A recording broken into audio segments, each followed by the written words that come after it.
अब आप घर बैठे ऑनलाइन एक छोटा सा फॉर्म भर के अपने माता पिता, दादा दादी, नाना नानी सभी को तीर्थ यात्रा करवा सकते हो। और ये तीर्थ यात्रा पूर्णतः फ्री रहेगी, खाना पीना भी फ्री रहेगा। अगर आपके घर के उन बुजुर्गों की उम्र 75 वर्ष से अधिक है तो उनके साथ एक सहायक के तौर पर आप भी जा सकते हो और आपका भी सारा सिस्टम फ्री रहने वाला है। और अगर हवाई यात्रा में आपका नंबर आता है तो नेपाल पशुपतिनाथ की यात्रा भी आपको हवाई जहाज से बिल्कुल फ्री करवाई जाएगी और इसका सारा खर्च सरकार वहन करेगी। नहीं तो ट्रेन के एयर कंडीशनर डब्बों में फ्री में सफर करवाया जाएगा। तो चलिए देखते हैं ये फॉर्म आप ऑनलाइन कैसे भर सकते हो। स्टेप बाय स्टेप फॉर्म का पूरा प्रोसेस देखेंगे, तो वीडियो को आखिर तक जरूर देखिए ताकि फॉर्म में आपसे कोई भी गलती ना हो और आगे चलकर आपको कोई दिक्कत ना आए। तो चलिए शुरू करते हैं। इसके लिए आप एसएसओ पोर्टल पर आएंगे, उसके बाद यहाँ पर आप आईडी, पासवर्ड, कैप्चा कोड दर्ज करके लॉगिन करेंगे। अगर बुजुर्ग की खुद की आईडी नहीं है तो किसी भी आईडी से आप ये फॉर्म भर सकते हैं। आईडी नहीं बनी हुई तो कैसे बनानी है इस पर वीडियो बना हुआ है, लिंक डिस्क्रिप्शन पार्ट में दे दूंगा। आईडी पे आने के बाद यहाँ पर अदर एप्स का ऑप्शन मिलेगा, इस पे आप क्लिक कर देंगे। अगर ऐप दिखाई नहीं दे रहे हैं तो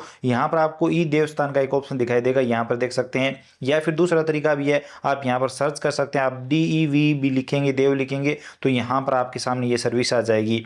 तो इस वाली सर्विस का आपको चुनाव करना है, इस ऑप्शन पे आपको क्लिक करना है। इस ऑप्शन पे क्लिक करने के बाद यहाँ पर अगर कोई पॉपअप आ रहा है तो यहाँ से चलिए हटा देते हैं।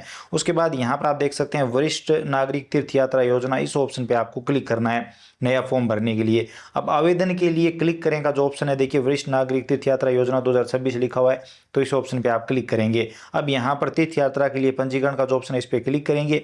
अब यहाँ पर आप जन आधार नंबर दर्ज करेंगे, लेकिन इससे पहले यहाँ पर दिशा निर्देश पढ़ लीजिए। इस पर क्लिक करेंगे, यहाँ पर कंप्लीट दिशा निर्देश आपको बताए जाएंगे, जिसमें यहाँ पर बताया गया है कि जो आवेदक है उसकी आयु 60 वर्ष या उससे अधिक होनी चाहिए। 1 अप्रैल 2026 को ये आयु गणना की जाएगी। इसी के साथ यहाँ पर 1 अप्रैल 1966 से पहले का जन्म होना चाहिए, तो इस हिसाब से ये 60 वर्ष की गणना हो जाएगी। इसके अलावा यहाँ पर अगर बुजुर्ग की उम्र 80 वर्ष या उससे अधिक है तो उसे हवाई यात्रा अनुमति नहीं होगी, क्योंकि उसमें वो जो सर्टिफिकेट है वो नहीं लग पाएगा, चिकित्सा सर्टिफिकेट। इसके अलावा यहाँ पर वरिष्ठ नागरिकों को एक चिकित्सा अधिकारी के द्वारा एक सर्टिफिकेट, एक स्वास्थ्य प्रमाण पत्र यहाँ पर देना होगा, वो भी बताऊंगा कौन सा होगा। इसी के साथ यहाँ पर लिखा है आवेदक अपने साथ जीवन साथी अथवा सहायक में से किसी एक को ले जाने के लिए अनुमत होगा। जो है अगर आवेदक और उसके पति पत्नी दोनों की उम्र 75 वर्ष से अधिक है तो वो सहायक को साथ ले जा सकता है, जो सहायक पंजीकृत है। अब सहायक की जो उम्र है वो 21 वर्ष से कम नहीं होनी चाहिए, 50 वर्ष से अधिक नहीं होनी चाहिए और शारीरिक रूप से वो एकदम फिट होना चाहिए।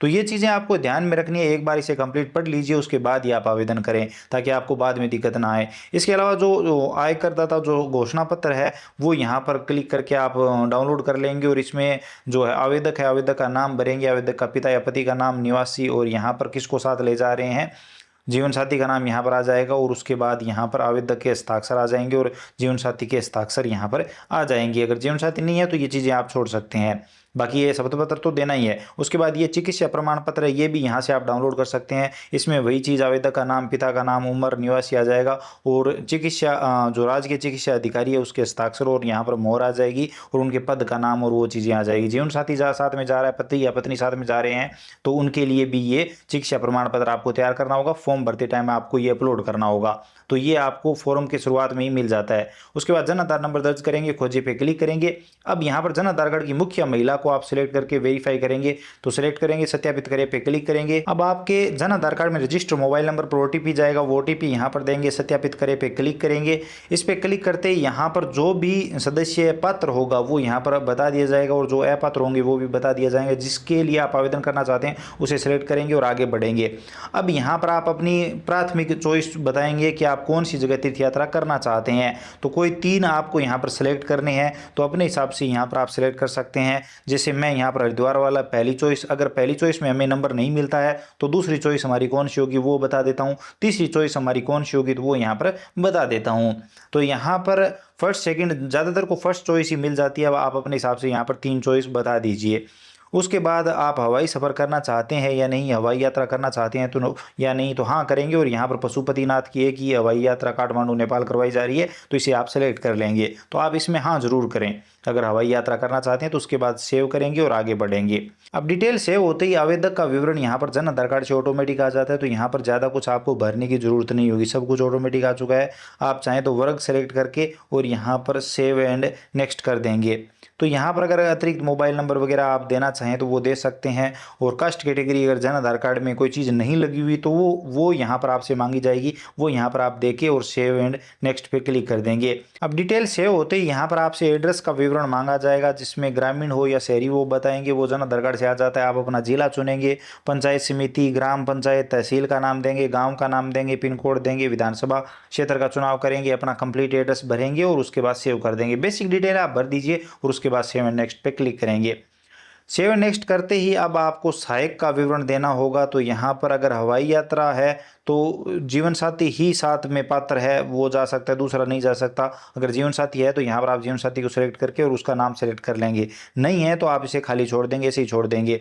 और अगर उम्र 75 वर्ष से अधिक है तो यहाँ पर आपको सहायक भी आप जोड़ सकते हैं। और सहायक अगर आप नहीं जोड़ रहे हैं, 75 वर्ष से कम उम्र है, तो यहाँ पर आप 2 प्रतिनिधि की डिटेल देंगे जो कि आपातकाल में काम में ली जा सके। उसके बाद आगे बढ़ेंगे, ओके करेंगे। ओके करने के बाद यहाँ पर आपको डॉक्यूमेंट अपलोड करने हैं, फोटो ऑटोमेटिक आ चुका है, चिकित्सा प्रमाण पत्र अभी जो मैंने बताया, और सब घोषणा पत्र, और यहाँ पर वोटर आईडी या पासपोर्ट आप अपलोड कर देंगे। वोटर आईडी अपलोड कर दीजिए, ये सबके पास मिल जाता है।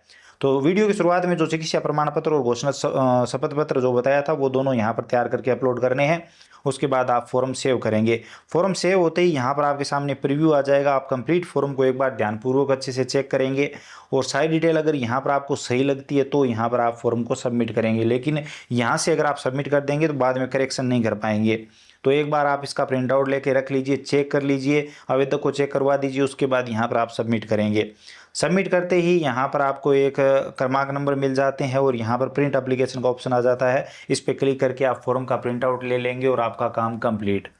उसके बाद इस प्रिंट आउट को आप अपने पास संभाल कर रखेंगे और जब आपका नंबर आएगा तो इस प्रिंट आउट की आपको ज़रूरत पड़ेगी।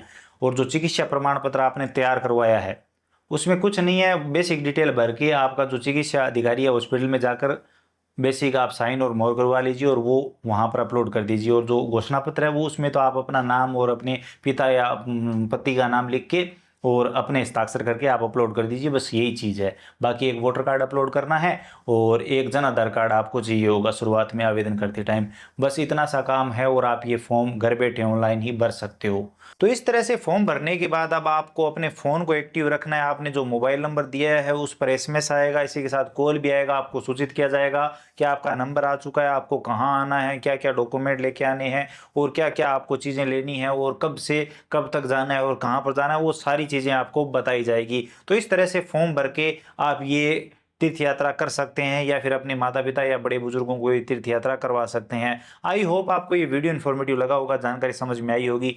हमारी मेहनत पसंद आई है तो वीडियो को लाइक जरूर करिए, अपने दोस्तों के साथ शेयर करिए। चैनल पर नए हो तो सब्सक्राइब करके बेल आइकन प्रेस कर लीजिए ताकि आने वाले सभी वीडियो और नई नई अपडेट आप सबसे पहले देख पाएं।